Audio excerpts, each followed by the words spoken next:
Hi boys and girls, welcome to Friday Story Time. Today we're going to read about the Three Little Dinosaurs. This book was written and illustrated by Jim Harris. That means he wrote the words and drew the pictures.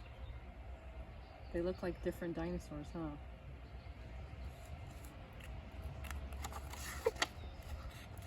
There's the title page, The Three Little Dinosaurs. Looks like there might be some construction going on. All right, here we go. Once upon a time, in a thick, steamy jungle, there lived three little dinosaurs. One day their mother called the little dinos in. "It is time you went out into the world and made it on your own," she said. "But be careful of the big, bad Tyrannosaurus Rex, or he will make dino burgers out of you." The three dinosaurs giggled. "Right," they said, and they headed out into the jungle. The first little dinosaur wasn't into heavy construction work. He had better things to do. So he gathered some dried grass and quickly heaped it into the shape of a house. "This will do nicely," he said. He grabbed some snacks, plugged in his favorite video game, and plopped down in his comfy chair. But before he could blow up the first alien ship, he heard a heavy thump, thump, thump coming up to his house. Who could that be, he wondered. Maybe it's the pizza delivery man. But it wasn't the pizza delivery man. It was the Tyrannosaurus Rex. He smelled the little dino inside the straw hut, and his mouth watered. Little pig, let me come in," he growled. "No way!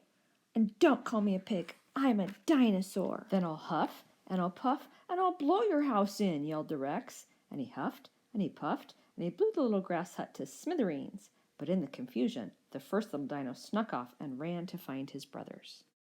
The second little dino trudged through the hot jungle until he came to a stegosaurus sitting in a mud hole. "What's happening?" asked the second little dinosaur. "Making bricks," replied the stegosaur. "Mind if I have a few to build a house with?" asked the second little dino. "Sure," the steg said, "but you must let them dry for several days under the hot sun before they will be ready." "Thanks," cried the second little dino, and off he went with his mud bricks. But the second little dino did not wait to dry the bricks. Instead, he went right ahead and stacked them up into a little house. No sooner had he finished than the first little dino came running up. "No problem," the second little dino said after his brother told him about the Rex. "You can move in with me."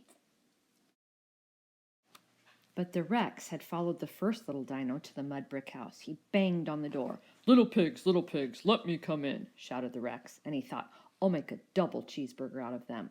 "Not by the hair of my chinny chin chin," called out the second little dino. "Besides, you didn't say please."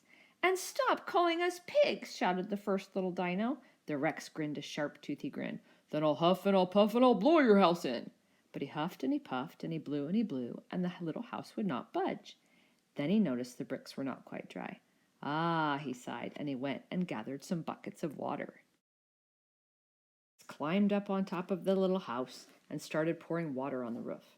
At first the house began to sag, then it drooped and dripped until finally the soggy little house melted into a puddle of mud. The Rex grabbed up the little dinos, but they were covered in wet, slimy mud, and they slipped out of the Rex's fingers and dashed into the forest. "I'll get those little pigs yet," he growled, and set off to follow their muddy trail. Meanwhile, the third little dino had hiked through the tall, vine-covered trees until he came to an extinct volcano. The big rocks and boulders gave him an idea. Working very hard, he used the huge boulders to build the foundation and the smaller rocks to build the walls of his house. It was a very large and beautiful house, which was good because no sooner had he finished putting on the door hinges than his two brothers came running up, panting and dripping with mud. "Can we stay with you?" they squeaked between breaths. "You bet," he said. But the Rex was not far behind. Little pigs, let me come in," he called. "Hey, Rex, you need a new opening line," called back the second little dino. "And stop calling us pigs," shouted the first little dino.